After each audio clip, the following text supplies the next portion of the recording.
ప్రపంచ వారసత్వ దినోత్సవం సందర్భంగా ఈరోజు మన ప్రాంతంలో ప్రసిద్ధిగాంచినటువంటి ప్రాచీన చరిత్ర కలిగినటువంటి ఈ కొండపల్లి కిల్లాకి 3 రోజులు బొమ్మల పండగ అనాదిగా ఆనాటి రాజులు వారసత్వంగా మిగిలినటువంటి ఆ కళా సంపదని పరిరక్షించడం, దాన్ని ప్రాచుర్యంలోకి తీసుకొచ్చే దాంట్లో భాగంగా ఇటు జిల్లా కలెక్టర్ గారు, రాష్ట్ర ప్రభుత్వం అందరూ అన్ని విభాగాలు, ఇటు కొండపల్లి మున్సిపాలిటీ కలిసి సంయుక్తంగా, పర్యాటక శాఖ అందరూ కలిసి సంయుక్తంగా 3 రోజులు 18, 19, 20 తారీఖులు కొండపల్లి ఉత్సవాలు నిర్వహించడం జరుగుతూ ఉంది.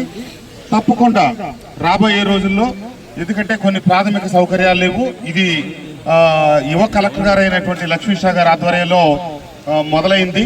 తప్పకుండా ఇది రాబోయే రోజుల్లో మరిన్ని విజయవంతంగా మరింత ప్రాచుర్యంలోకి తీసుకొస్తాం. ఈ పాత నడకదారి ఏమైతే ఉందో ఈ రోజు నడిచి పోయినసారి మనం డిఎఫ్ఓ గారు మనంతా కలిసి, ఆ రోజు మీరు లేరండి, నేను ఎంపీ గారు ఆయన కలిసి అక్కడికి వచ్చాం, అప్పుడే మొదలెట్టాలనుకున్నాం. సరే, దానికి ముహూర్తం కరెక్ట్ సరైన వేదిక ఈరోజు దొరికింది. తప్పకుండా దీన్ని క్రమానుగుణంగా కలిసి ఇటు ప్రజాప్రతినిధులు, ప్రభుత్వం అందరం కలిసి పనిచేద్దామని చెప్పి సందర్భంగా తెలియజేస్తూ, మన కొండపల్లి ఉత్సవాలని మీరందరూ విజయవంతం చేయాలి.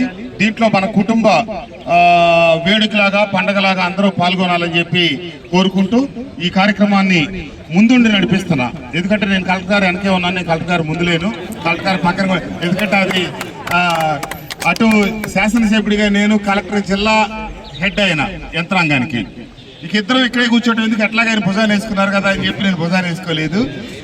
ఇద్దరు లేదు, అట్లే లేదు. సరే, జరిగే రోజుల్లో కలిపే చేద్దాం. ఏమైనా కానీ మనకు కావాల్సింది కొండపల్లి ప్రాచుర్యం. ఈ నియోజకవర్గాల పునర్విభజన జరుగుతుందో లేదో తెలియదు. నియోజకవర్గాల పునర్విభజన అయితే కొత్తగా ఏర్పడే నియోజకవర్గానికి కొండపల్లి నామకరణం చేయాలని నేను అందరికీ చెప్పుకొని పెట్టాను. అది ఇప్పుడు కాకపోయినా రేపు తదుపరి రోజుల్లో పునర్విభజన జరిగినా ఖచ్చితంగా ఏదో ఒక రోజుకి రాబోయే నియోజకవర్గాల డీలిమిటేషన్ లో ఖచ్చితంగా కొండపల్లి నియోజకవర్గం ఈ రాష్ట్రంలో ఏర్పడుతుందని చెప్పి